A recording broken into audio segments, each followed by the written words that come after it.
It's the Dr. Decker Weiss Show, the heart of integrative medicine.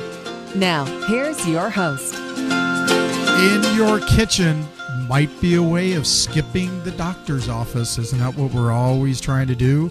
Do we really need to take half the day off, sit in an office for 2 hours and wait for them to write a little magic on a square piece of paper?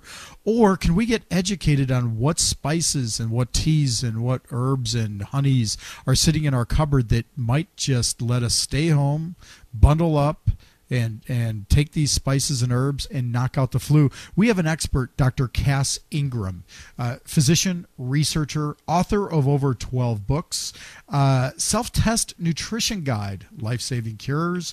This gentleman has done a lot for natural medicine because he is credible in bringing real research, Georgetown research, these types of things to natural medicine. He is an osteopathic doctor, which impresses me, as well as an author of over 12 books. Cass, my favorite one is still The Cure is in the Cupboard. Welcome to the show. Tell us, are people just being given lip service that, hey, the cures are in the cupboard, you don't need to go to the doctor as much? No, I don't think so. Is this real? I mean, can we really tell people what to do? The natives did it. We followed them for a while. The medieval doctors did it. The Islamic Empire, the Greeks, the Romans. Why are we any different? If all the humankind has used it, we just don't understand this. That there are certain natural cures that are very dependable, and we could be using them, and that's the ones I focus on. One of them is raw honey. It's dependable for intestinal problems, for cough, for bronchitis. That's proven in the research. Another one is antiseptic oils like thyme oil, in my case the oregano oil, which is extremely safe and a better choice. There's a specific type. What's that number you told me on that oregano? Because I want to make sure the listeners know which one to purchase. I will not use the off-brands. I only use the original, the people who started this whole revolution, and that's the Oreganol P73 by North American Herb and Spice. Even if I guess it was a last choice, but I always purchase this Oreganol P73. I take some every day. I used it to cure almost all the symptoms of a bad case of Lyme, very bad case. I've used it to not get sick for 35 years from cold or flu. And if I did get a bit of a cough or congestion or flu, if the symptoms started, I'd be on this stuff immediately. So Cass Ingram has a book, the gentleman who you are listening to, called Natural Cures for Killer Germs. I'm going to throw a condition out. Can you give us some natural ideas? Is that okay? All right. Sore throat. Sore throat is going to be the oil of oregano. I mess around a bit of raw honey. That's it. You don't need anything else. You take the oil, put it under the tongue, do it repeatedly over and over again, every hour, every half hour if you have to, until you blow the sore throat out. You want it right there. That's it. Do you too. worry about just getting sick of oregano? Or is a clean oregano product going to be something that, meaning that if you're just not using a junky oregano? You'd get sick of getting the flu, or getting a cold, bronchitis, a cough, a congestion, sick of worrying about your kids, sick of taking antibiotics, sick of taking codeine, and suppressing cough. I don't see. You might get. No, you're right. People might not. No, you're right. What else I like about that is that sore throats, they come and go, right? They flares and it doesn't. You can just. As it flares, you can take more. You can take more. And you don't have to wait, it's 2 hours and the drug side effect's so bad, I can't take it for 2 hours, so I'm going to suffer for 2 more hours and wait. And there's a lot of sore throat that's not bacterial, so this is perfect because what? It's an antiseptic, right? It kills bacteria, virus, mold, fungus, candida. And I'll tell you, I run into, and especially with kids and athletes, because these athletes are using a lot of steroids. I'm not talking performance, but they're on steroids for infections all the time, which is just crazy. Yeah. And what I'm seeing is that they come in with mold infections in their sinuses and in their throats, and they're on these antibiotics forever. And I put them on antifungals like this, and boom, they get better. Okay, intestinal flu and stomach upset. Stomach upset, okay. Stomach upset and flu, then ginger would be real good, shaved into some hot water with some honey. But don't neglect the oil of oregano. It's so good under the tongue, right there to go into the bloodstream and go right to that colon, right to that small intestine, kill the bad bacteria. So ginger and the oregano oil. Okay, colds and congestion.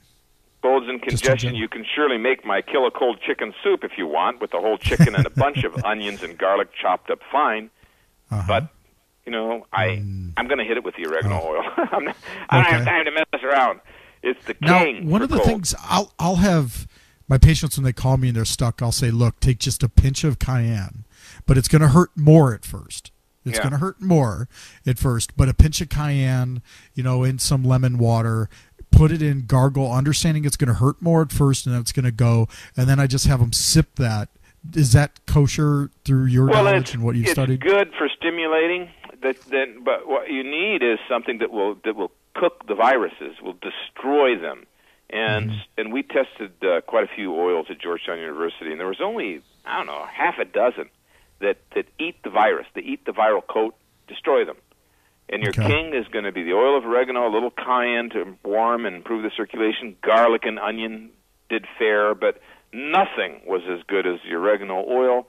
The P73, the edible kind, for eating the virus alive. I mean, we did that study, and the virus refused to grow back as long as we kept a little bit of oregano oil in the solution. Yeah. Wow.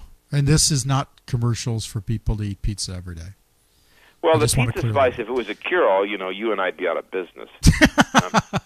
And so what they do is they irradiate that. And then the villagers cut it 9 parts. I was over there and I was messing with them, and they weren't letting me where's over there? This where's there? This was in Turkey. In Turkey, okay. I was with those villagers, and they showed me that they cut the regular spice 9 parts to 1 with ground-up leaves. It's only 10% oregano in the shaker. So that's when I got fired up about we have to get the oil of oregano on the market.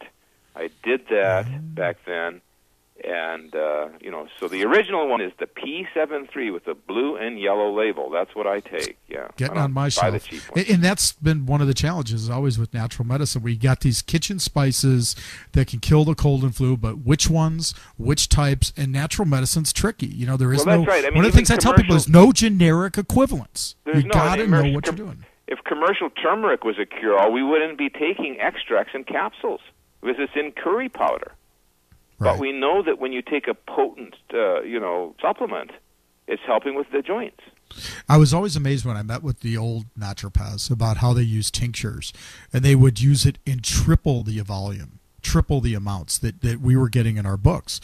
And they're like, it's curcumin or it's oregano. Just keep taking it. What can you tell me? We've been using this hundreds of years, and we learned from people that used it thousands of years. We're just copying off their ideas. That's right. About how we underdose the quality and quantity, but then we keep making our natural products drugs, which drives me crazy. It's crazy. Oregano's not a drug. It's not a drug. It doesn't do any good to extract one active ingredient. It's a whole complex. And the other thing is, wild material is. They did a study on blackberries, and they gave them regular blackberries on the cancer cells. Nothing happened. But when they took an extract from the wild blackberries, it ate up and destroyed the cancer cells. Now that's a big deal. Really? Now, if we can find companies, there are only a couple, 3 now that at least this time that specialize in harvesting wild plants, you're going to get. But the result. That's also not the best environmentally, right? Because you get then a lot of ravaging of rainforests and things like that out of poor populations, isn't it? Yeah, it has to be done strategically, though. Yeah, I mean, basically, I don't deal with the rainforest because it's such a delicate. I do the boreal forest of northern Canada and the mountainous places of the Middle East where it's renewable. But even then, you still have to put some principles up, or you can have villagers overpick too. But last thing, with real the oregano, quick. That's not happening. So last thing, real quick. Colloidal silver, a fan or not? No, I don't. I don't like heavy metals, and I don't can't like metals do it. Either. If I've got, I should have you on more often because I agree with you on everything. I've seen some silver poisoning, so I stay away from it. Natural cures for killer germs, the kitchen spices that can kill the cold and flu. We just had the expert, Dr. Cass Ingram, author of 12 books, including the natural cures for killer germs. Dr. Ingram, thanks for being on so much. We hope to have you on real soon. Go to Amazon, take a look at this doctor's books, and use them as a reference. So when you're not feeling too well, listen to this broadcast and read his book.